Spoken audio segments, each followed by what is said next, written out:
Hi everyone. So in this video, we will be working through a question from the AS sample paper, so a year 12 question on modeling with stationary points. So we have here a diagram. Figure 4 shows the plan view of the design for a swimming pool. The shape of this pool ABCDA consists of a rectangular section ABDE at the top of the shape, joined to a semicircular section BCD as shown in figure 4. Given that A to E is 2x meters, they've labeled that on the top, and given that E to D is y meters, so obviously clearly that means A to B is also y as well, and the area of the pool is 250 meters squared, show that the perimeter P meters of the pool is given by this big formula there. So we're looking to find the perimeter of the shape for this question. But just before we get into the video, I want to make you all aware about a web app that I have created. Now, this app that you see on the screen here is designed to predict the 2027 Edexcel A-level Maths topics that will come up in your 2027 exams. So now that the 2026 exams are finished, we now have access to those questions. So what I've done is I've analysed all of the questions from 2026 back to 2018 and also including the sample and the specimen Edexcel papers.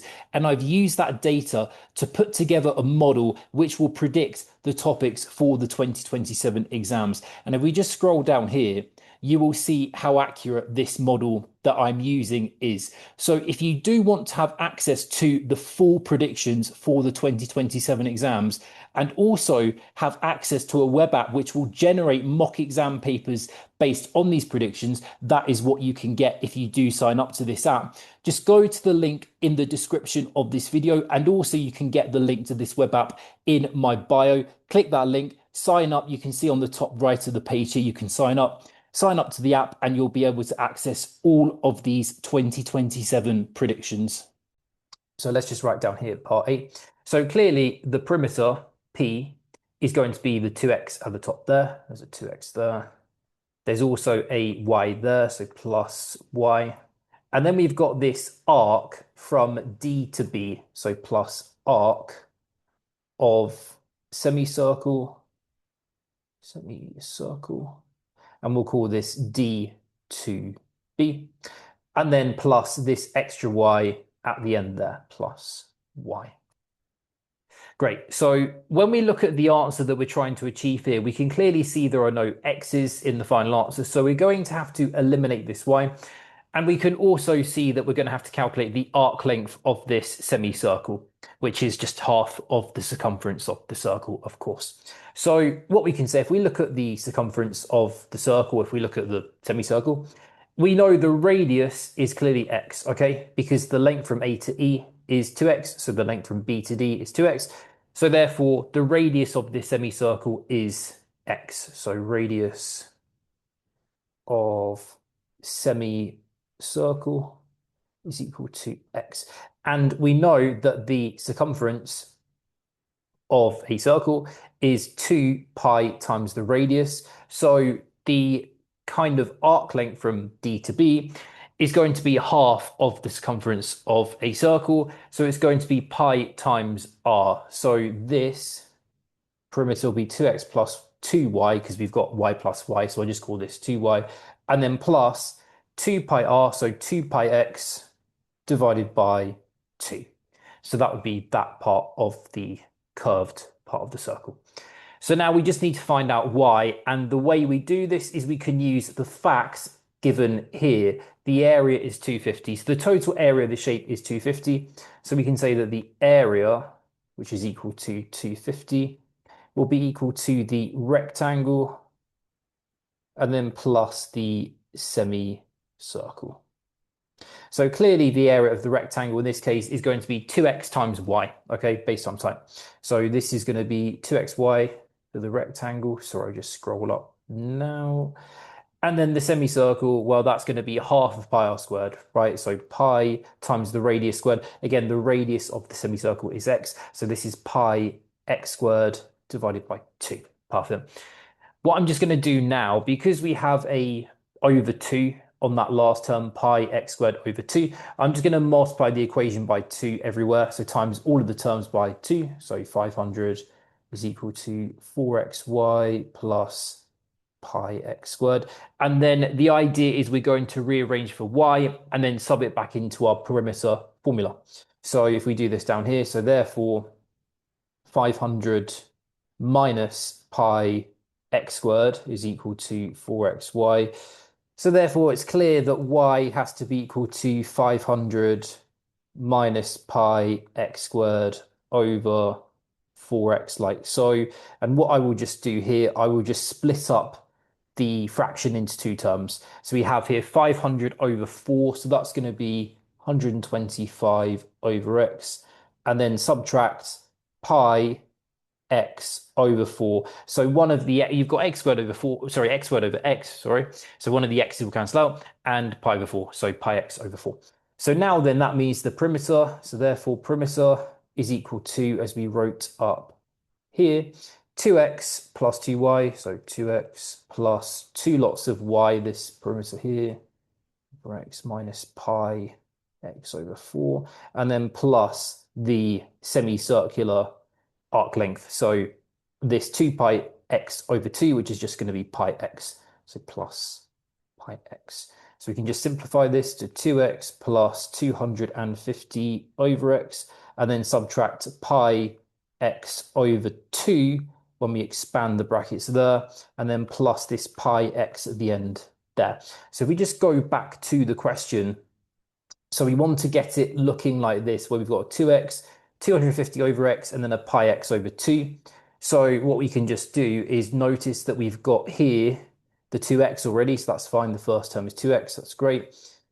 The second term, 250 over x, we got that, that's fine. We just need to simplify the third and the fourth term. So you've got pi x subtract a half pi x. So basically 1 pi take away a half pi, or 1 take away half, that's a half. So you've got literally plus half pi x. So that's the last term at the end, as we can see there. So they written as pi over 2, but obviously that's the same thing. So we've got our perimeters there. Perfect, so that's part A all done. So now for part B, explain why x is between 0 and root 500 over pi. Okay, so for many students, they will probably struggle with this question because it is not entirely obvious where you start with this question. So let's just think about the context of the question before we go any further. We've got this swimming pool, of course, this design for a swimming pool. Now, what do we need to make sure that the lengths are in order for this to be a design for a swimming pool?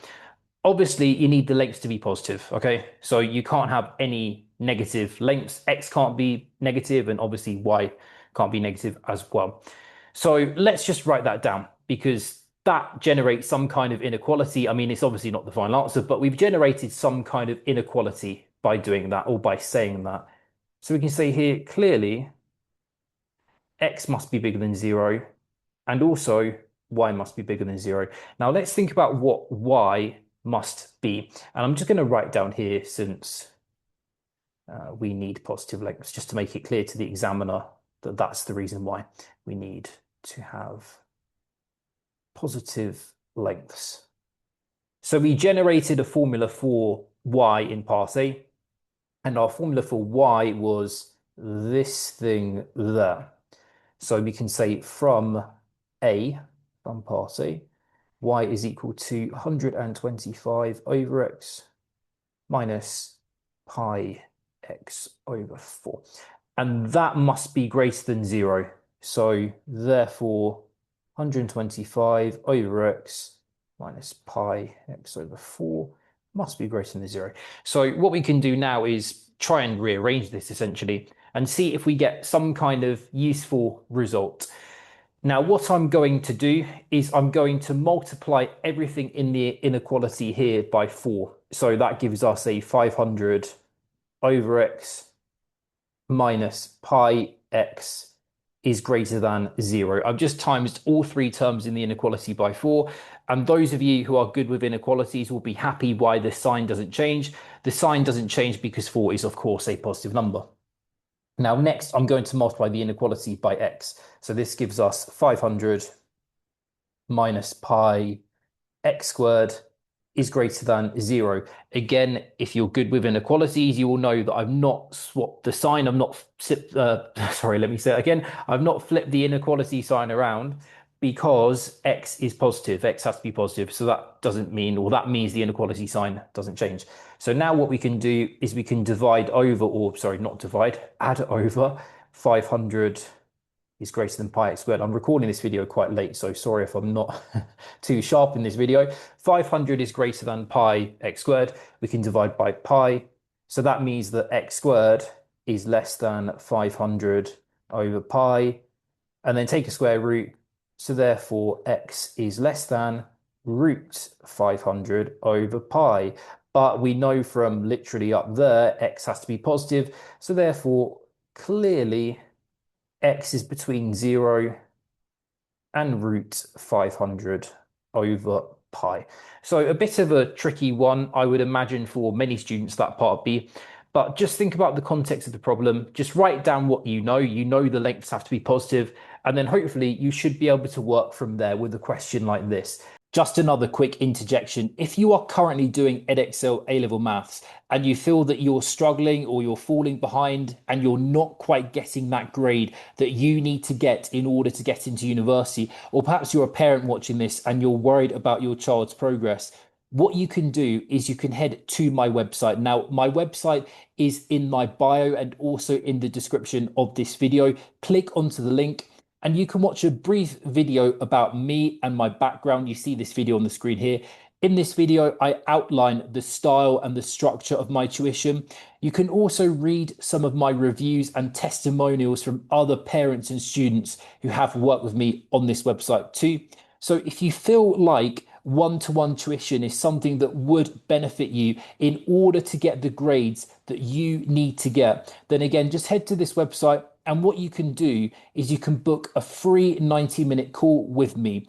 And in that call, we'll spend some time discussing you, your situation, your ambitions, what you want to achieve, the grade you want to get, and why you feel like you're struggling and why you feel like maybe tuition is the right path for you. And we'll also spend some time basically doing a free trial lesson where I will help you out for free with any particular topics or any particular areas of the syllabus that you know you need help with. And by the end of the call, we can then discuss whether one-to-one tuition is the right path for you to get you that grade you need to get. So once again, the link to my website is in the bio and in the description of this video. Now, let's go to part C. I've not left myself a lot of room for part C, but we'll try to squeeze this in. Find the minimum perimeter of the pool, giving your answer to 3 sig figs. Okay, I'm going to have to do this on the next page, I think. Let's forget this question here for now. Right, I'm going to write my part C answer down here. So we're looking for the minimum perimeter of the pool. So we've got our formula for the pool in part A, of course. We want to minimize this expression or minimize this function in terms of x for the perimeter. How would you minimize or maximize or stationarize, if that's even a word, a function or a formula? You use differentiation. Okay, so we're going to differentiate our formula for P.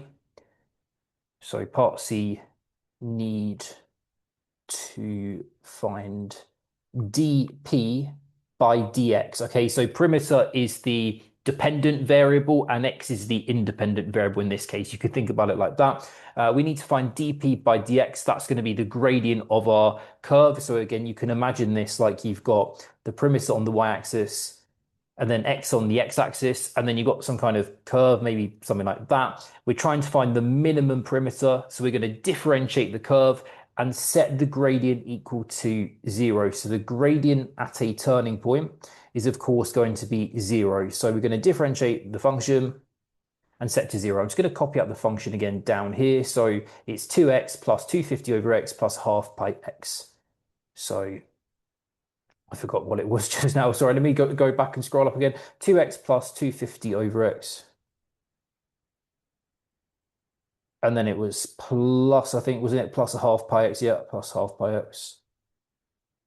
So we will differentiate this half pi x Just make that look like a 2. There we go.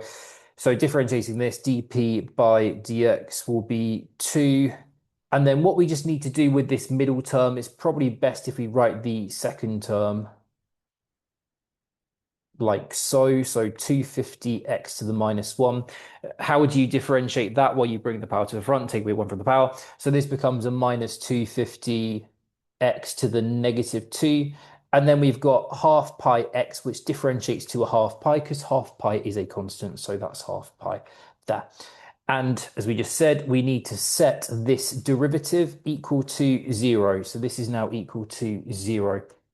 Now, what would be good here is just to rewrite that second term like 250 over x squared and then plus a half pi equal to 0. And then now we want to rearrange for x to work out the x value. So basically this x value here, the x value that minimizes the curve essentially. So I'll call this x subscript m, for example. So I'm just going to rearrange this. So we've got 2 plus a half pi is equal to 250 over x squared. So what you could do, you could just swap the x squared and the 2 plus half pi. And then what you can do now is kind of just square root that. So x is equal to a positive square root of 250. It's just annoying me how that doesn't look like a 0. There should be a 0 there. 250 over 2 plus half pi. I'll just work out this value to a few decimal places on my calculator just so we can get a feel for what this number is going to be. 2 plus 0.5 pi, close brackets, and then square root of that. So it's about 8.3673. I'll give a few decimal places here. 8.36734, so on and so on. Okay, so that's the x value. But again, the question was to find the minimum perimeter. So what do you think we do? Well, we just sub in the x value into our perimeter formula, and that will give us the minimum perimeter to 3 sig figs. So that's why I wanted to write down this x value to a few sig figs more than 3, because we're going to then sub this into the perimeter, and that will be able to give us an answer accurately to 3 sig figs. So again, the perimeter it was a 2x, I think, wasn't it? 2 times this x value we just found there. And then it was a plus 250 over x, so plus 250 over this value, 36734. And then it was plus a half pi x, so plus half pi times this value here. So I'm just going to work this out on the calculator and see what we get. So times by 2, my answer from before, plus 250 over this 8.36734, and then plus a half of pi times by this number from before, 8.36734. So I'm getting here 59.756. So to 3 sig figs, this is going to be 59.8 meters to 3 sig figs. And that completes the question. If you do have any queries or you need any explanation with any of the steps, do feel free to drop a comment below and I will try to help you out. But hopefully that does all make sense.